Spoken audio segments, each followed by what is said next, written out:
안녕하세요, 찰리브라입니다. 오랜만에 캐릭터로 인사를 드리는 것 같아요. 그래서 뭐 일단 저도 이제 뭐 사실은 익숙해질만 하니까 제가 캐릭터를 등장을 안 시켰는데 잠시 이 친구가 휴가를 가겠다고 해서 잠시 휴가를 보내줬던 거고 다시 소환을 했습니다. 연봉을 조금 더 주고.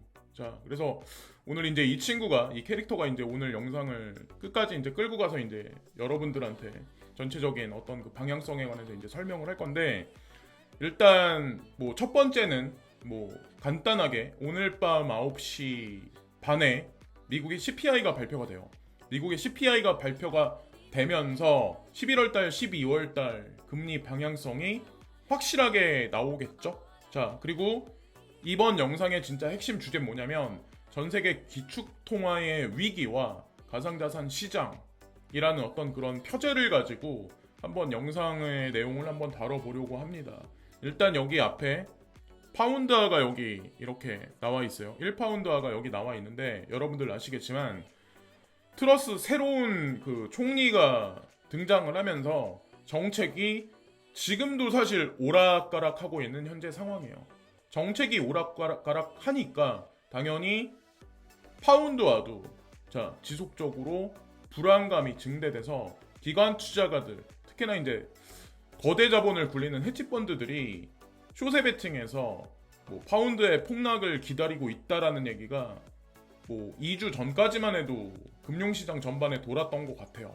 그들의 공격이 시작됐었다. 그래서 실내로 달러 기준에서 달러랑 거의 1대1까지 거의 근사치까지 갔었던 것 같아요. 얼마 전까지. 지금은 이 정도까지는 아니지만 거의 그 근방까지 갔었고 이 위기감은 아직까지 끝나지 않은 현재 상황이라고 이제 보시면 됩니다. 그래서 어쨌건 중요한 건 전 세계 기축 통화 중에 뭐 핵심은 아니지만 자 일단 파운드화도 우리가 생각하는 강대국인 영국의 그 커런시죠. 근데 지속적인 가치가 하락에 있었다. 구독과 좋아요 부탁드립니다. 영국의 파운드화가 이제 하락이 되면서 사실은 이제 어떤 일이 있었냐면 여기 내용 나와 있는 것 같이 영국의 파운드화 트레이딩 볼륨이 1150%가 상승했었다라는 얘기가 있어요. 예. 달러 페리티의 위기가 도래를 하면서 근데 여러분들 어떤 생각을 하시나요? 이게 영국 파운드화에 국한된 얘기일까요? 여기서 이 도미노 현상이 과연 끝날까요? 저는 이제 아니라고 생각하거든요. 아직 시작도 안 했다라고 이제 전 생각을 합니다. 자, 일단 영국 파운드화를 기점으로 해서 이게 자, 여기 보면은 이런 차트가 나와 있죠. 여기 실제로 1150%의 볼륨감이 상승을 했어요. 파운드화가 이런데 나머지 국가들의 통화 시장은 과연 어떤 위기가 불어닥칠까 우리가 예측을 할 수가 있죠. 일단은 뭐 유로도 수면 아래에 다시 가라앉았고 파운드화도 마찬가지 아직 그렇지만 엔화 같은 경우는 제가 이제 조사를 해봤죠. 조사를 해봤더니 엔화 같은 경우는 조금 미뤄질 것 같아요. 위기가 들이닥치는 게 거의 이제 좀 이따가 이제 제가 정보를 가지고 이제 말씀을 드릴 거고 여기 보시면은 유로화에도 이제 문제가 생기는데 자 보세요. 크립토닷컴은 EU 본부로 파리를 선택하면서 프랑스에 1억 4,500만 달러를 투자를 합니다. 이 가상자산 거래소들이 속속 유로존으로 계속 입성을 하거든요. 크립토닷컴의 본사는 제가 알기로 싱가포르에 있는 걸로 알고 있어요. 그래서 뭐 지배 구조를 보면 그게 싱가포르 자본인지 아니면 중국 자본인지 섞여 있는지 그것도 이제 구글링을 해보시면 조금 이제 여러분들이 아실 수 있는데 비단 뭐 여기 보면 크립토닷컴뿐만 아니라 바이낸스도 마찬가지로 엄청 큰 자금을 투자를 하면서 자 프랑스에 입성을 했었어요. 얼마 전에 제가 알기로 이제 컨퍼런스도 했던 걸로 알고 있거든요. 그러면 파운드와 지금 그리고 유로화도 마찬가지로 위기가 생기면서 가상자산 거래소들이 왜 이런 틈이 벌어지는 와중에 왜 거기 들어갈까? 자, 이걸 한번 생각을 한번 해보셔야 돼요. 그리고 제가 일본은 조금 미뤄질 것 같다라는 제가 이제 말씀을 드린 이유가 왜 그러냐면 그 다른 나라는 다 미국이 금리 인상을 하면서 다 동조해서 쫓아가.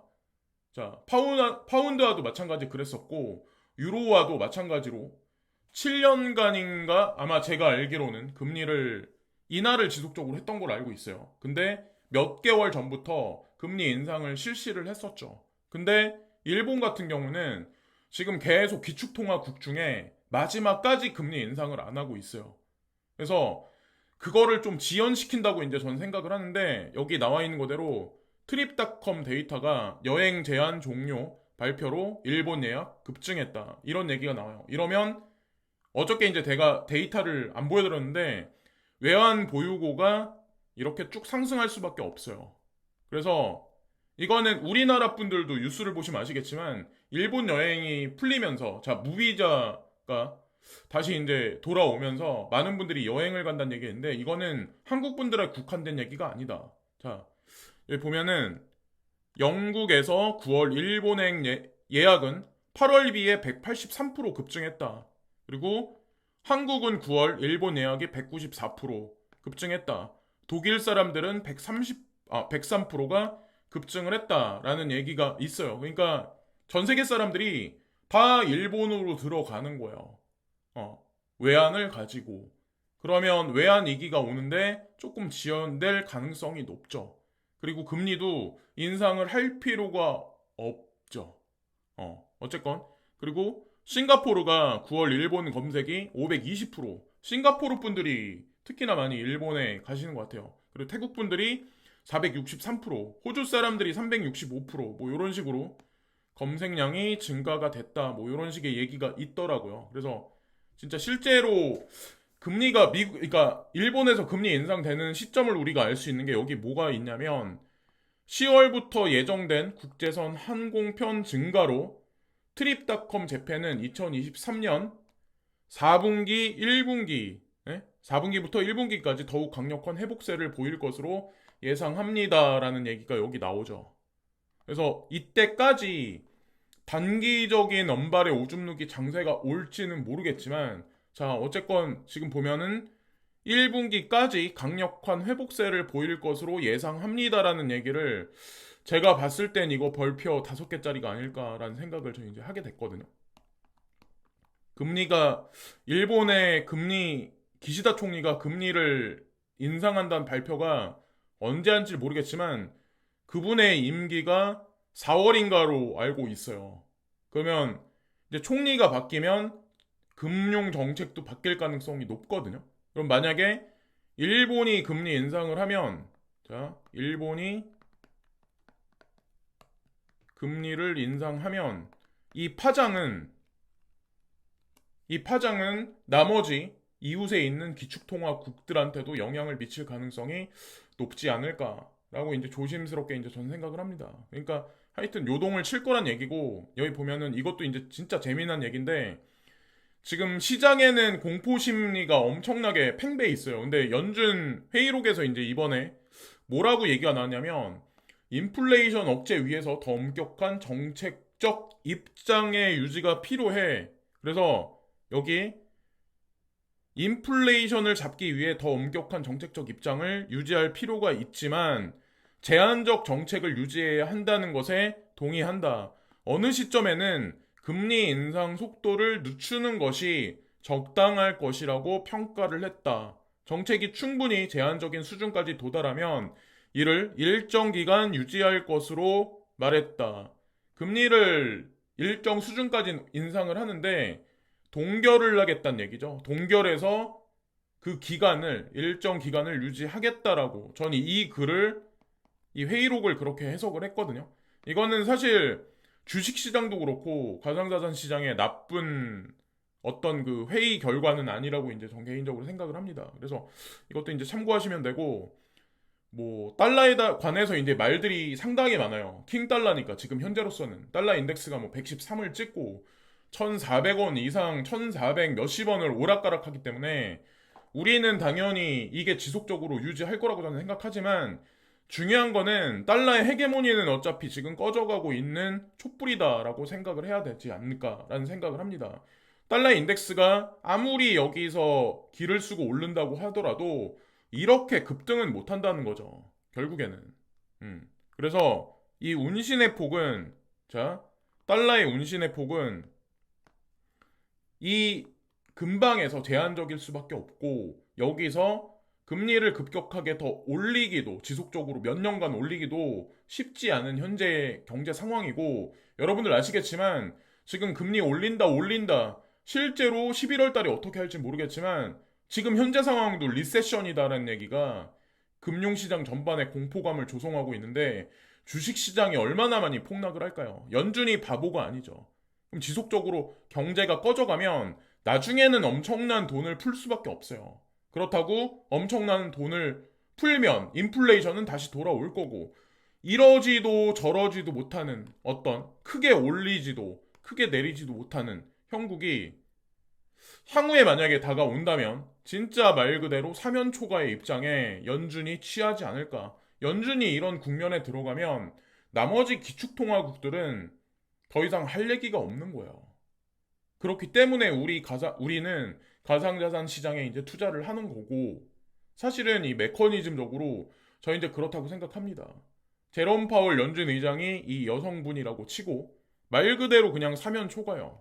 이러지도 못하고 저러지도 못하고, 예, 어떤 달러 인덱스의 운신의 폭이 점점 폭이, 예, 작아지면 거기서 행할 수 있는 게 과연 뭐가 있을까요?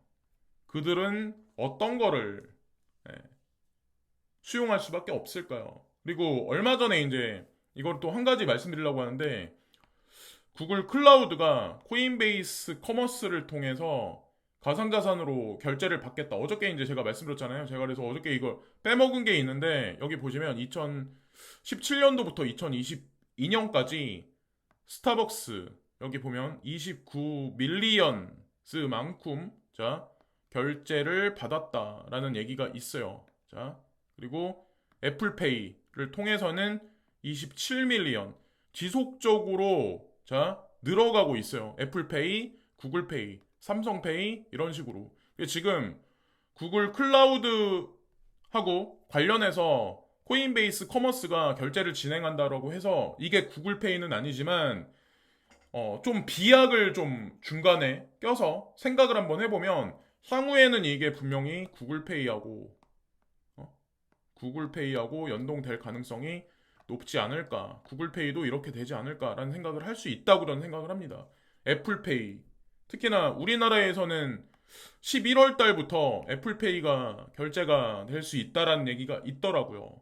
전 세계가 이런 식으로 한다. 그러면 여기에 마찬가지로 가상자산이, 예, 이 페이먼트하고 관련해서 만약에 움직이기 시작한다면 얼마나 큰 일이 벌어질까요? 우리는 지금 단기적으로 뭐 오늘 내일 하는 시세를 보면서 어떻게 될까 막 되게 궁금해하지만, 제가 개인적으로 보기에는 어느 시점을 지나면 엄청난 폭등이 있을 거라고 생각합니다.